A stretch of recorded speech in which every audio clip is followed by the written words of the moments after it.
Shrouded in an unhealthy storm, the glowing sea is a sobering reminder of the devastation of October 23, 2077.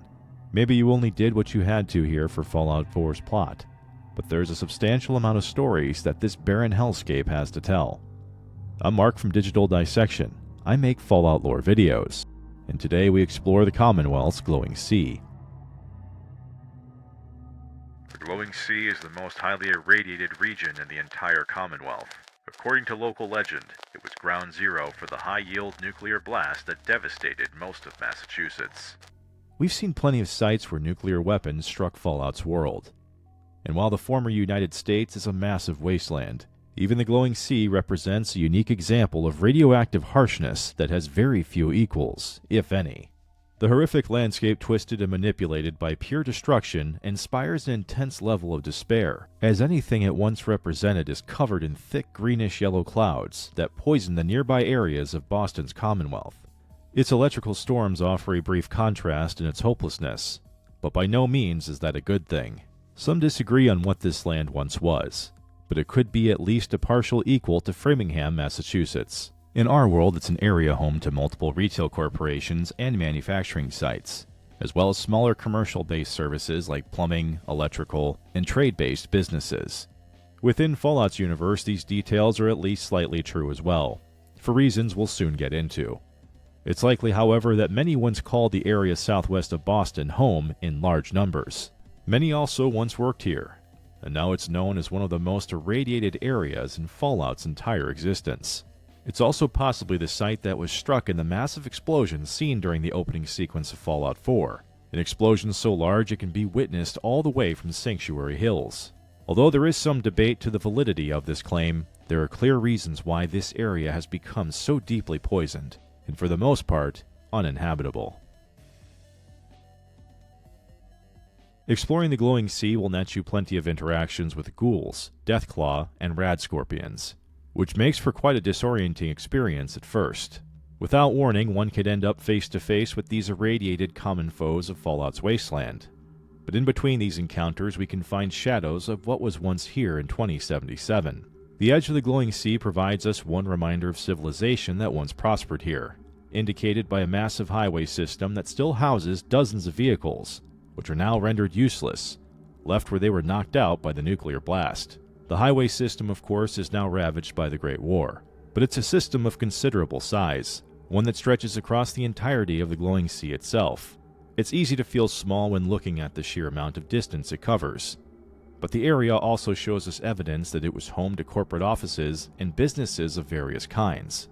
Amongst the ruined buildings include the O'Neill family manufacturing site, a former business that repaired broken robots. A terminal located here details the everyday mundane issues of its customers, some who had robots with loose screws, while another had reeked of mildew as a customer named Jessica McCann once brought in a company-issued Protectron with a lower compartment completely filled with water.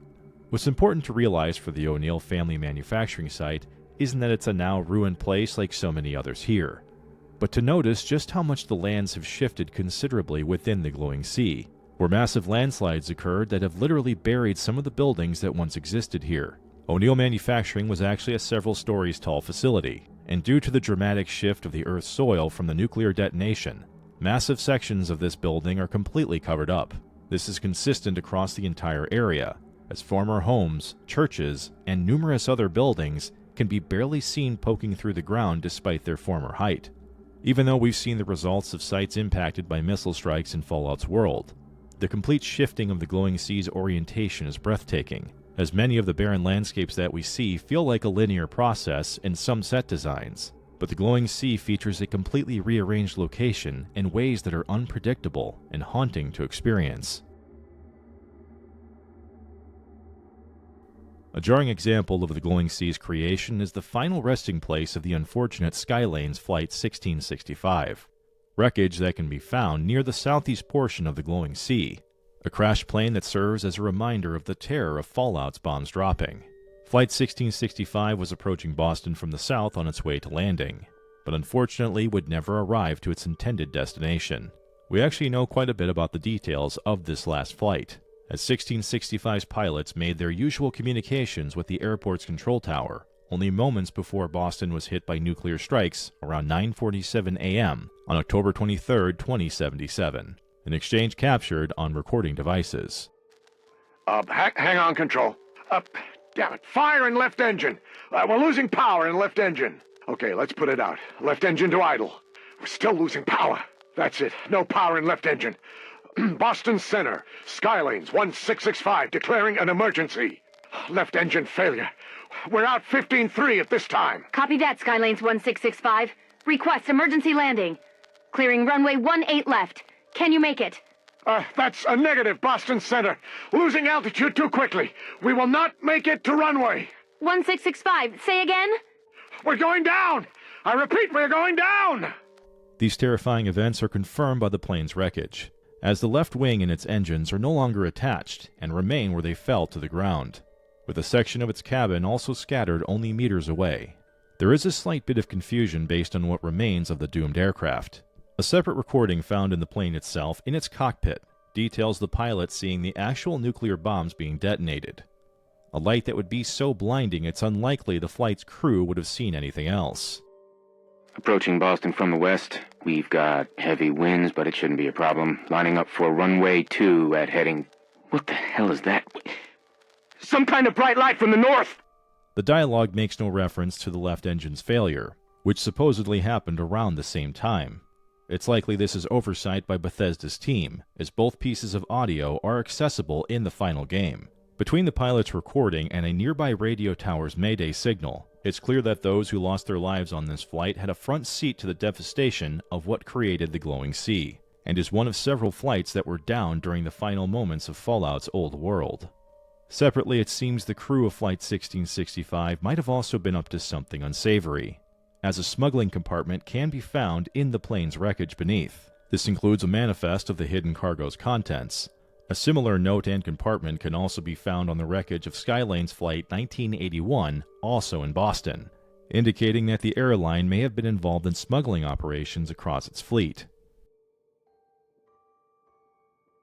The glowing sea, of course, wasn't created entirely at random, as amongst its neighborhoods and businesses set a strategic military target for the United States enemies, and of course, it suffered a similar fate to other high-profile locations hit by nuclear weapons. Exploring the area will yield several sites of military importance, including a pre-war bunker called Federal Supply Cache 84NE, as well as the Federal Surveillance Center K-21B, a hidden intelligence facility underneath the abandoned shack location. The Surveillance Center was initially designed to house intelligence personnel to monitor and oversee events once the bombs dropped, but due to budget cuts, the site quickly ran out of food, and the operating group there starved to death. These spots, however, weren't focused on at all by missile strikes. Sentinel Site Prescott, however, is the larger reason why foreign nations would want this area wiped off the map. Also referred to as the Sentinel Site, this facility is clearly based on the Project Safeguard program, which was an anti-missile defense system in Tacoma, North Dakota. This included a concrete pyramid designed by the U.S. government that in the Fallout universe is a nuclear munitions disposal and research bunker. Its largest asset was a massive stockpile of Mark 28 nuclear warheads, which researchers combined with ballistic missiles and performed 24 test launches from this building. The nuclear bomb didn't make a direct hit with this spot, but it's possible that it destroyed similar structures. The extensive underground bunker stretches several stories beneath the surface, with a labyrinth of tunnels and storage areas for the Mark 28s. What's odd about this site, however, is that despite its distinct design, the building was not directly hit by targeted weapons. The surrounding area, however, is covered in radioactive sludge, but Sentinel Site Prescott is effectively intact for the most part, and sealed off by the effects of the outside radiation. The facility, however, as well designed and protected as it was, couldn't escape tragedy. The 24th test launch at the Sentinel site actually failed, causing several doors to lock within the building, and many who were impacted by the lockdown died shortly thereafter. An unfortunate group of these individuals would also go on to become feral ghouls, with many sealed far beneath the test chamber in its vast tunnel system. We do actually have a snapshot of the site's final hours, provided by Captain Mitch Dunleavy of the 132nd Engineering Corps, who was stationed here and recorded the final moments of the crew who were unable to do anything but watch the bombs fall. This is Captain Mitch Dunleavy, 132nd Engineering Corps at Sentinel Site Prescott. All lines of communication are down, and we're tracking multiple inbounds on radar. If this is a drill, we need confirmation immediately. We've got a lot of nervous soldiers over here, Command. If this is the big one, they want to head home to their families before it's too late. Some of the inbounds are getting awfully close. Wait a minute. The inbounds are splitting into multiple targets? Oh, hell. This is it, isn't it? May God have mercy on our souls.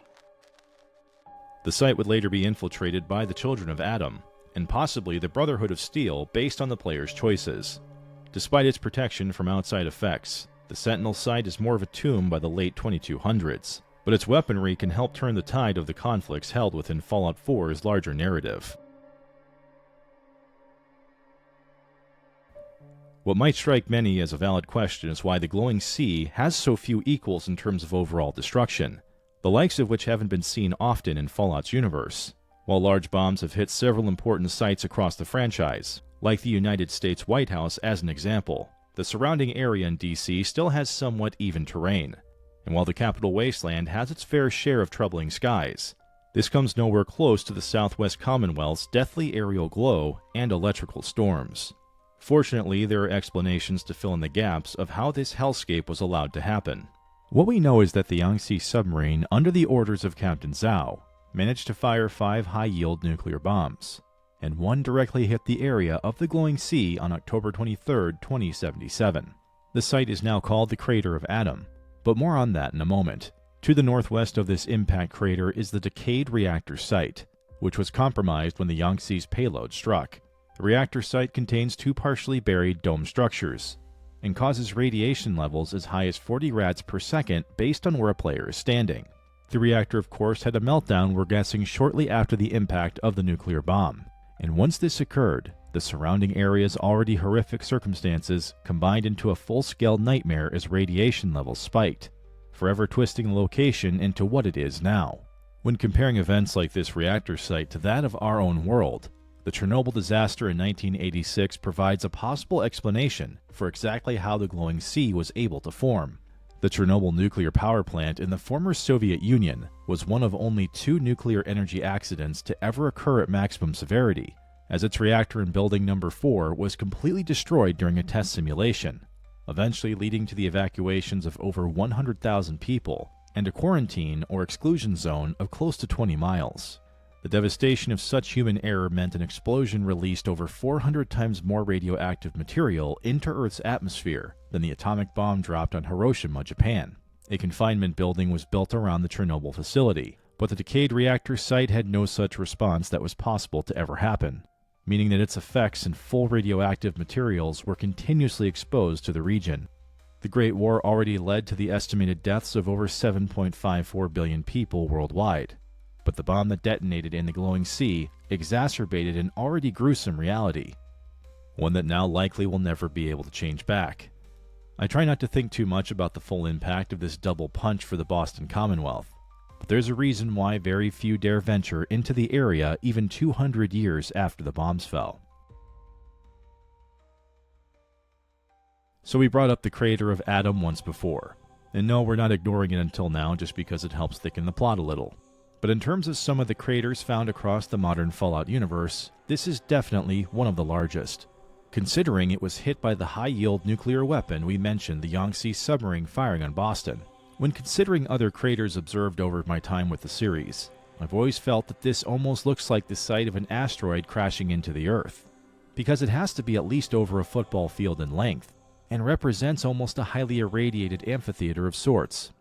A sickly pool of irradiated fluid rests at its base, and the greenish-yellow hue of its radiation causes an uncomfortable light to be seen across the Commonwealth, particularly at night.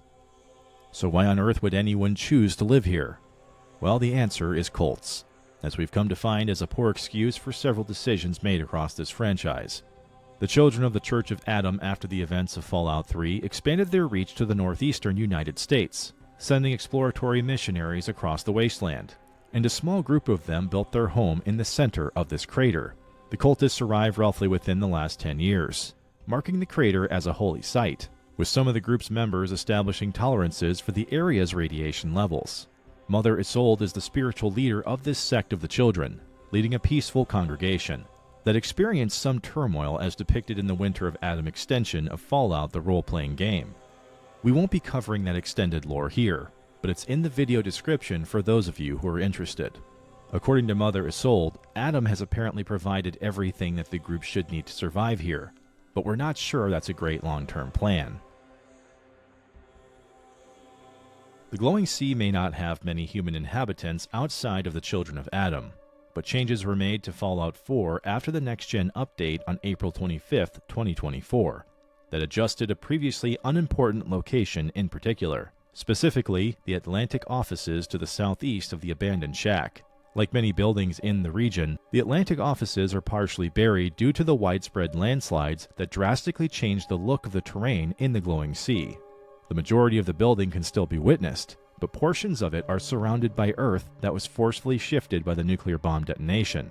Originally, the offices weren't very memorable, offering 4 areas to explore, as well as a locked safe and several boxes to loot. Outside of this, however, there were a few ghouls that were there for your trouble. This all changed, however, when a quest called The Echoes of the Past was added as Creation Club content, which included the Enclave into this game. Originally, they were largely left to a few dialogue mentions, but nothing of consequence like their involvement in the narratives of Fallout 3. The quest actually involves tracking down a missing caravan that was attacked by Enclave remnants, who hold a beacon that will lead the sole survivor directly to the Atlantic offices. The site was actually turned into a field operations camp and headquarters by Major Elias, who is incorrectly labeled as an Enclave colonel, who is in command of various Enclave personnel operating across the Commonwealth. While the events of Fallout 3 supposedly dealt a decisive blow to the future of the Enclave, their presence in the Commonwealth offers some interesting feedback in terms of how many more remnants may have still survived. While the DC area may be free of their tyrannical behavior, many more from the faction still exist. Their decisions to inhabit one of the least feasible places in the Fallout universe, however, isn't one of their better ones. Having spent a fair amount of time exploring Fallout's world on foot, there's something about the Glowing Sea that will forever be etched into my mind. While some may say its difficulty isn't that high given its reputation, I've never been concerned so much with that aspect of traveling through it. For me, it's the concept of combining mankind's worst sins together, as it's a location completely caused by the destructive nature of humanity.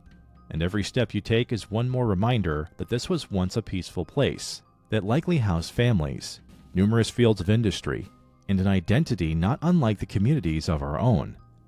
Other areas of Boston's Commonwealth actually feel like a vacation compared to the Glowing Sea. And much like the area's radiation levels, being there too long, even as a gamer, feels like an occupational hazard. Its depressing electrical storms and radiation-enhanced rain poison the surrounding areas, a constant reminder of its ominous existence. Its designers succeeded in showcasing Fallout's old world, literally buried by years of shifting Earth, and an inhospitable locale that very few have dared to traverse, and even fewer have tried to live in. The Glowing Sea is no longer meant for humanity to reclaim, as it has been taken by the irradiated creatures and weather systems of Fallout's new paradigm. Its twisted and unrecognizable valley of noxious pools and past wreckage only reinforce the point that what was once there will never be again. What's hard for me to wrap my head around is that the circumstances that led to its creation are concepts not far removed from our own world and current realities. And the sinking feeling of such possibilities makes visiting it that much more difficult. In a way, I'm actually relieved that I won't need to visit the Glowing Sea for a very long time, as witnessing its many secrets again is almost too much for one sitting.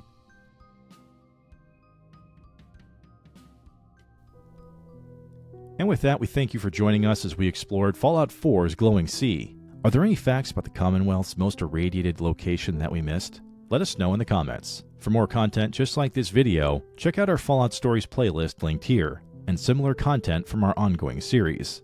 As always, Wastelanders, keep on dissecting. Thank you for watching. This is Mark signing off.